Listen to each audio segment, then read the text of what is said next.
Welcome to another live episode of Creating Cultures that Outperform. I'm Frank Wonder, and I'm here with my co-host, Terri Mays. Today we have a super topic, turning the great resignation into the great retention. Everybody should be focused on that. They should understand the key levers they have to pull to make sure they have great talent and they keep them. So, Terri, want to say hi quickly, introduce yourself? Yes, hello. I'm Terri Mays. I'm a certified culture engineer with emphasis on helping companies bring out the best in their people. And I'm Frank Wander. I'm the founder of PeopleProductive. We help companies create cultures where they use the time, talent, and energy of the people most wisely, creating cultures where people put down roots and stay and they produce. What could be more important than that? It fits our topic perfectly today. Yes. So, the turning the great resignation into the great retention, what could be more important than that? Let's take a look at how you size the risk. What would you want to do? What do you want to understand to size kind of the talent at risk? What should you be doing to retain people? What are the cultural aspects of retention? And what do you got to do in this new world to attract the right talent? So, should you size the risk? Look, you've got to understand what talent is at risk of leaving. If you don't, you're flying blind. It's like being in a plane with absolutely no instruments in the cockpit. You don't know what's going to happen. And there are many, many ways to do that. But this is super important. This should be on your mind. You should be trying to get a handle on really who's thinking of leaving. And sometimes the joke's on you or the joke's on them, depending on where they go, right? You never know. But That's people are right. going to leave. And people won't always say anything. That's the risky part about this. You Yep. may think that everything is perfectly fine, and then all of a sudden, out of the blue, you get a resignation. So, really try to stay in tune with people and assess the risk in advance so you're not caught off guard. And listen, this cartoon says leaving is a risk, right? People, when they leave, are taking a risk. So if you have a great culture, you're building an environment where people put down roots, they actually want to stay because they have to take a risk to leave. And you should be able to hang on to the people that you want. So what should you be doing? You should be wandering around. You should be talking to people. There are more formal ways to do that. We'll get here shortly. But you should have relationships with people. You should be talking to them. They should be willing to share how they're feeling with you. You should be asking about, hey, what are you hearing? People happy? Do you know of anybody planning to leave? I don't need to know their name, but what's your sense of what's happening?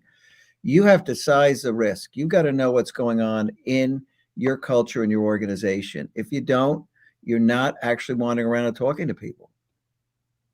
Yeah. You want to be in tune with people because, again, sometimes they won't tell you outright. So you've got to have those conversations so you can glean from their body language, from how they are speaking. So the words that people use and the phrases that they choose, listen for those subtle cues because a lot of times people's words or their body language will betray them if they're trying to pretend like everything is okay. But you can read their body language and tell something is wrong.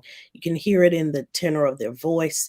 You can tell when something is wrong. You may not know exactly what, but you can tell by the way people interact in the workplace whether or not they're happy. Oh, yeah, you could tell by the answer. Terri is 100% right. How are things? Good. Yeah. Come on. Well, come on, tell me more. That doesn't sound that good. What are you really feeling? What's bothering you? I sense something's up.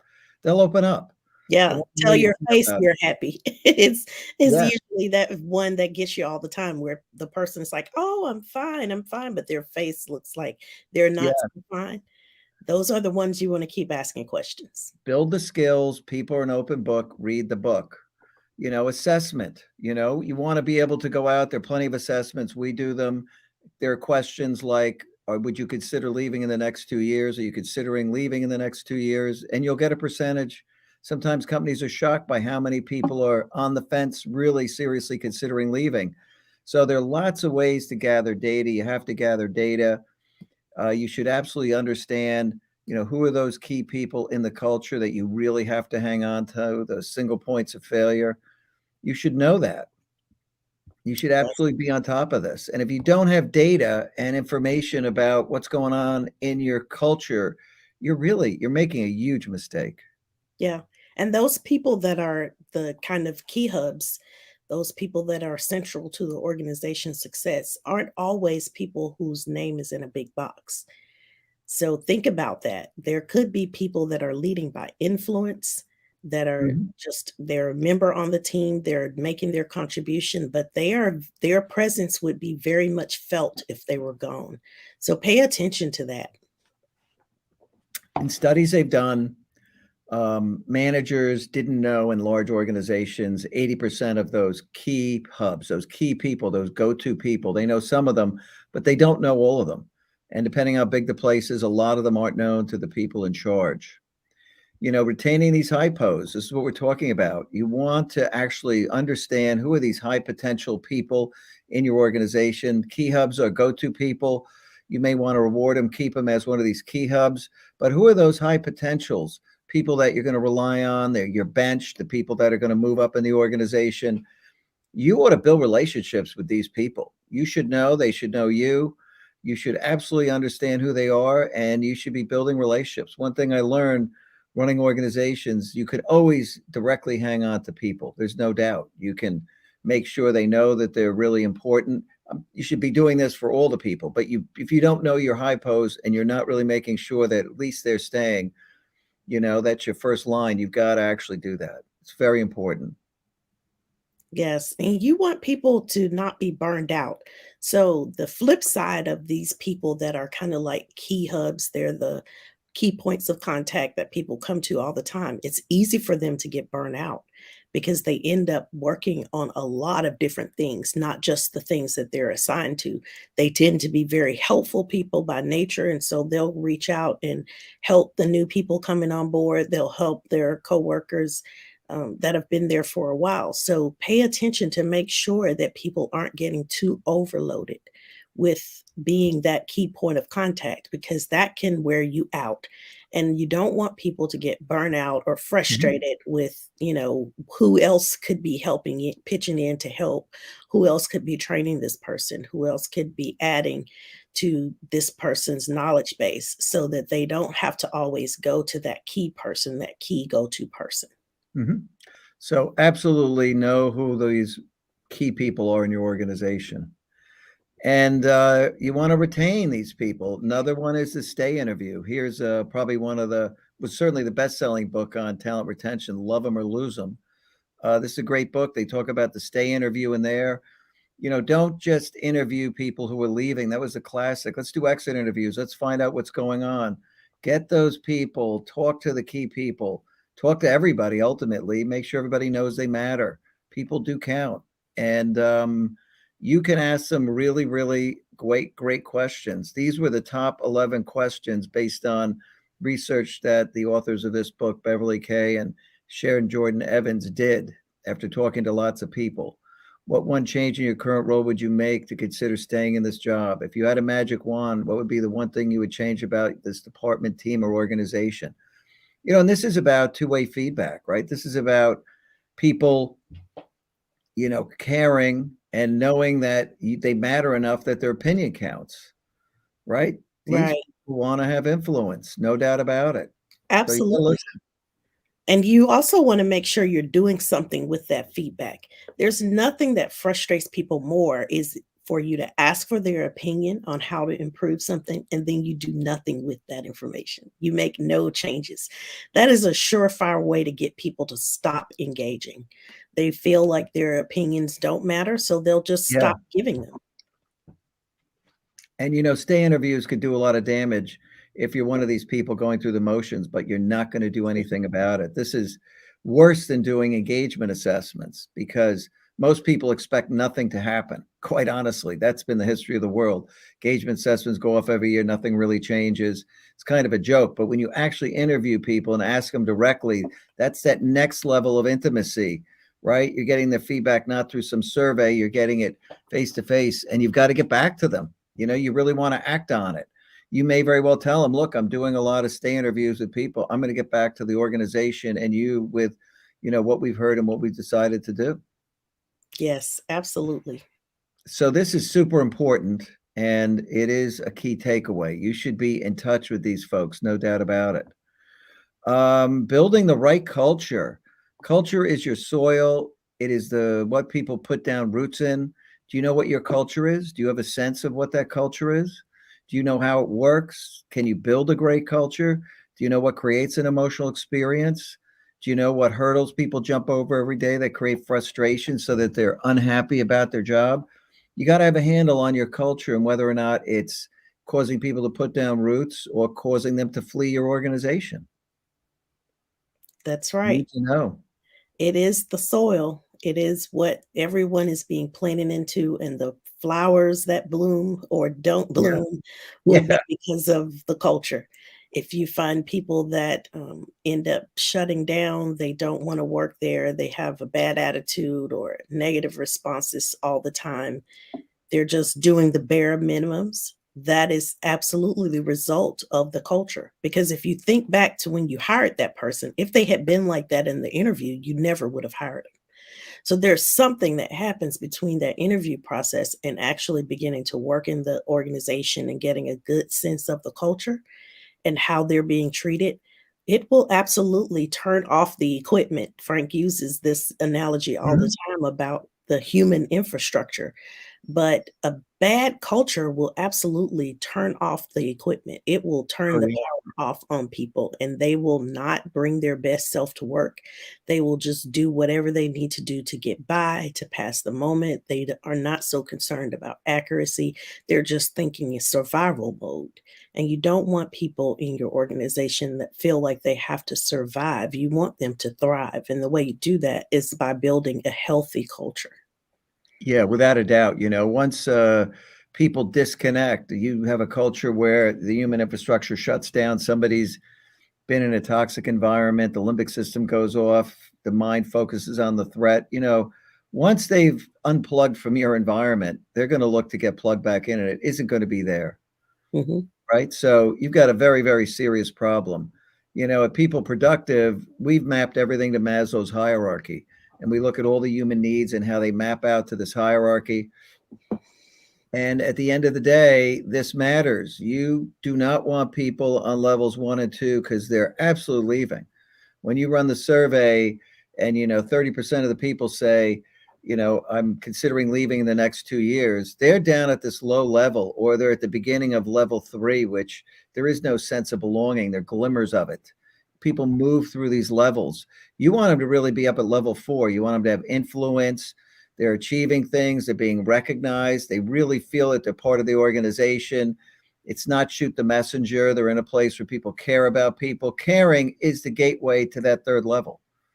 You got to care about them as human beings. So this is really important. You must build the right culture if you want to turn the great resignation into the great retention. And if you don't know what culture is, how yours is functioning, what the experience people are having is, you're in trouble. Yeah. You're in These trouble. first 2 levels really also correlate to dollars. So these employees that are disengaged and Mhm. uncollaborative, they are actually costing you money. It costs you more than just their salary. Right on. They are actually slowing down the progress of projects. It takes things much longer to get done. You have to fight with them about every little thing. These Mhm. people are costing more money than they're worth, actually. Yeah, and you created it. You have a culture that's toxic, or you Right. have the leaders or pockets of toxicity, right? And every company has large pools of untapped talent potential because these things are going on. You need people to get to the top where the people and company are thriving together. And if you have a leadership team that doesn't know how to do that, you have got to start working on it now. You will be a victim of the great resignation. There is zero question about it. So nothing could matter more. And Yes. understanding culture is key. Yes, you can actually turn this group around. That's the cool thing about all of what we're sharing is we're giving you the tools to actually help people that are currently disengaged become Yep. engaged. Those people that are more of a roadblock than a helper. These are tools that you can use to help them become more collaborative and be more of a team player. So some of these other episodes that we've talked about these things, they really give some great insights on how you can create that safe environment where people don't feel like they have to survive it. like they're just going there for the bare minimums every day and it's survival of the fittest all day. You Correct. don't want people in that mindset. And the way you get them out of it is by creating that sense of belonging. So that caring that Frank talked about, Mhm. once you start to care about the people and really create that safe environment, get rid of anything that's toxic, that is hindering people from moving forward. You want to address those things head on very quickly. You don't want it to just stay Mhm. around in the organization because it's like a cancer that will spread throughout the organization. So you really want to take time to be attentive to the people in the organization and make sure that it's a safe one where people feel like they can put down roots and belong. Because once they do that, that now they're not in this safety survival mode. They're in this mode of how can I be better? And they start collaborating with others. They start unlocking that extra untapped potential that they have. Mhm. They want to bring their best self to work. They're thinking about growth and how they can improve processes, how they as individuals can improve. And all of these things just start to build on top of each other where their esteem grows and they really get to that place where they are really high performing, thriving people. Yeah, I mean, all of that is just so true. You've got to understand the details behind this. That's why the very first slide, which is sizing the risk, there's a magnifying glass. There's detail under this. You've got to understand the human side of business. You've got to build competencies in the leaders and the people to embrace one another. And the reality is you got to care about people and coworkers have to care about one another. And that all happens because the leaders modeled that behavior.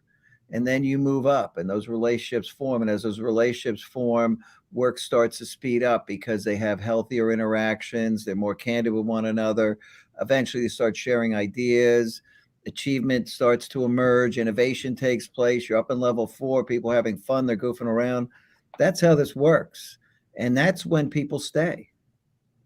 That's that type of environment. And you've got to also, you're going to lose some people. So you've got to think about what your brand is. Ever since Glassdoor, cultural transparency came into the market, and there's tons of employee feedback on different sites. Um, and candidates are very, very deep into their research when they're considering companies. And you want to not only have a great culture, you want to broadcast it out. You want that culture that people are going to look online, they're going to find out you've got a great place going, that the people they connect with talk, wow, I like that place. It's great. You should come here. That is really about the great retention is you're getting in people who want to be there. You've got that great culture, you're attracting the right talent, they're putting down roots and they're staying. And if you don't understand what your brand looks like in the marketplace, then you're really not actually doing your job as a company because talent is everything. We're in the talent era. This is it. You don't want to, love them or lose them, but you got to get them first. And this is Yeah. an important piece of the equation. Yes, social media has really taken center stage when it comes to researching products and for brand recognition. And with one click of a bad review, you can really see your company start to take a hit to the bottom line, Mhm. all from social media posts. What seemed like it was going to be just a fad thing that came and left has now become one of the main ways that companies are branding and marketing. So really take that to heart and pay attention to what's out there for your company and really make sure that people are saying the right things. So you want to create that environment where they feel like they can say positive Yeah. things. What's your cultural brand? What Yes. is it? Do you have people researching your brand online as if they were somebody considering coming to your company? What are they going to find? Do you know what that is? Are you working on creating an environment, a culture where people are happy to talk about the great experience and go online to counteract what the negative people will do? Anybody with a bad experience, they're 10 times as likely to go online and complain. Same as with the product. Culture is your product, it's your internal product. And people are determining whether or not they're going to be a buyer by coming into your company. So this really, really, really matters. And Tara, maybe we'll go to the takeaways. Yes. So there's one more page before this one, Oh, Marcelo. this is on slide Yes. 2. Yeah. Perfect. So, just to recap, this great resignation is something that started happening during the global pandemic that we all faced. So, people had to stay at home, and that really caused people to start reevaluating their job satisfaction. So, how am I really feeling about what I'm doing? Is the work that I'm doing rewarding? Is Mhm. it draining? And all of these things, having more time with family and friends, just really caused this great reevaluation that resulted in a lot of people deciding this is too much stress. I'm leaving behind all that stress and I'm going for a job that's more meaningful. And a lot of the reasons that people were stressed on their jobs is really coming from these areas at the bottom of the screen. So, burnout, frustration, lack of flexibility for remote work. There were a lot of companies that did not allow remote work prior to the Right, pandemic. and now it's hybrid. They're trying And to say, now "Hey, be in the office 4 yeah, days a week." Hey, I work that's great. right. The whole time I was out, suddenly I gotta be in the office 4 days a week. Wait a minute, I've adjusted my life to this new way of living and working. That's right. People learned, hey, I can get done just as much, if not more, working remotely than taking that time to commute in and out of the office. So it's become a way of life that people have become accustomed to. And so they're leaving their jobs that are asking them to come back into the office because they know it doesn't matter whether they're in the office or not. It doesn't make a change in the output that they are producing. They're feeling undervalued and unappreciated. So people need to know that you care. They need to know that you appreciate the work that they do.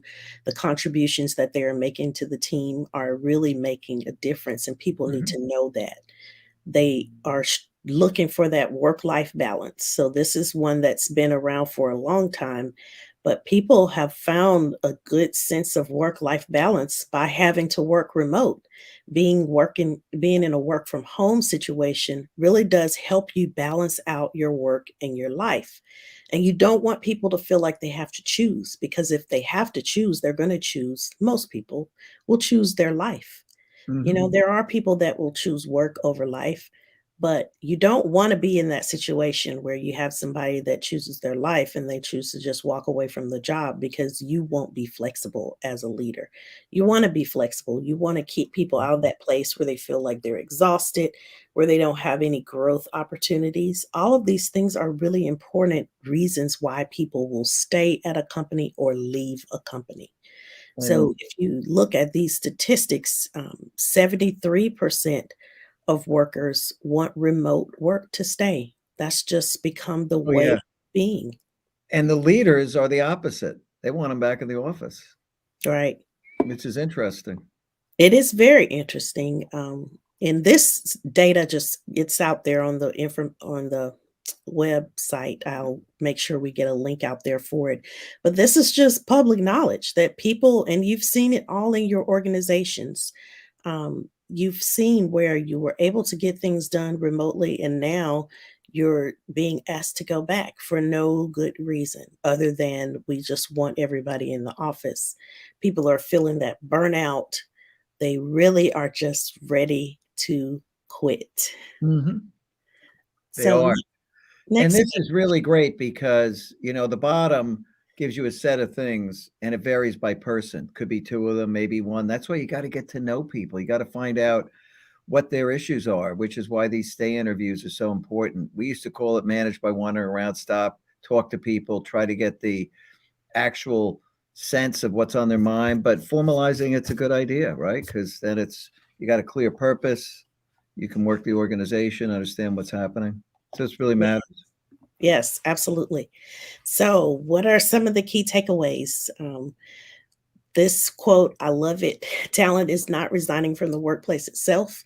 People are just reconsidering what's most important to them when presented with multiple compelling opportunities. So, this was a quote that I found from Matt Hoffman, the head of talent at M13, but just a very accurate statement that people are really reevaluating what's important to them. So make sure that your company is considered a place that's important to them by creating that kind of culture where they can thrive. So listen to people.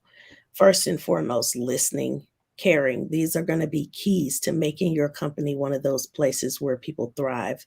Conduct those stay interviews to get feedback and then do something with that information. Act on it. Don't just collect it, act on what you get from people. They really do want to feel like their opinion matters. And If you're then not gonna act, don't do it. yeah, offer some of those competitive benefits and perks. Mhm. People nowadays, I mean, you've almost got some sort of rewards program with everything you do. Just about every place you go, all of the restaurants, the movies, like anything you can think of, shopping, everybody has some sort of rewards program. People are conditioned to get a perk for conducting business with any organization. Their employer is the same way. People are Mhm. expecting to have some perks for working at this company. So offer some. Most of the time, these perks aren't even perks that cost the company a whole lot of money, but it's just a way of providing discounts and incentives for people to make them feel like they're appreciated, which goes to the next one. Show that appreciation. People stay where they feel valued and appreciated. If they feel like they're Mhm. unappreciated, that people don't care, why does it matter? If they feel any of those things, they're going to start to pull back. So you don't want that. You want to provide those opportunities for people to grow through experiences and through mentoring. You want to give them opportunities that challenge them, that allow them to learn new things. All of this is just so vitally important. We cannot stress it enough. Yeah, Paying attention to understand what people. it means to create a great emotional experience, and that is a little different for everybody, different generations have different needs. Millennials, boy, they wanna grow, number one issue, and, you gotta understand what that is. Yes. So no longer do people say, "We'll work for food," or, "Yeah, we'll work for food." They're in, "We'll work not just any job for food." And Yeah, that very much is great cartoon true. you found, I love that. Yeah, Like, it's what? very true of what's happening right now. People are deciding they'll take less money to do something more rewarding. They'll keep looking instead of just settling. So keep that in mind that people are picky and they should have the place that makes them feel the most valued and appreciated and the place where Mhm, they can thrive. So your move for this week is to listen to your employees and your coworkers. You may be leading by influence. You may be one of those people that has mhm. leadership responsibilities, but not necessarily a people manager. Pay attention to people, listen to what they're saying, and then implement one new idea to retain your top talent. Really take some steps to act on what you're hearing because it'll make a huge difference in your organization.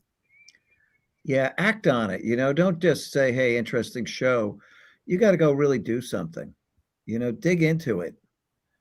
It actually matters. Another interesting episode. Hope you enjoyed it. Next week, we're gonna talk about thinking out of the box. Literally is one of the keys to creativity. We're gonna talk about an experiment that was done many years ago, how that applies to the workplace today. And you should tune in, find out what's interesting, because if you want to create a culture that outperforms, this is a place to come to understand how to do that. Yes. Thank you guys for joining us. We really do appreciate you tuning in every week. And share and subscribe. Yeah. Subscribe to People Productive on LinkedIn. It makes it easier for you to get notifications when we're having events. And then share the information with your friends. This is something that we're putting out there to be a help to people. So Mhm. make sure that you share it and like it, comment. Feel free to reach out to us. We'd love to hear from you. Yeah, we'd love to hear from you. So till next week, 3 o'clock Wednesday, Eastern time. Yes. We'll see you then. It's going to be a real interesting episode. Thanks so much for attending. Yes. Bye for now. Bye for now.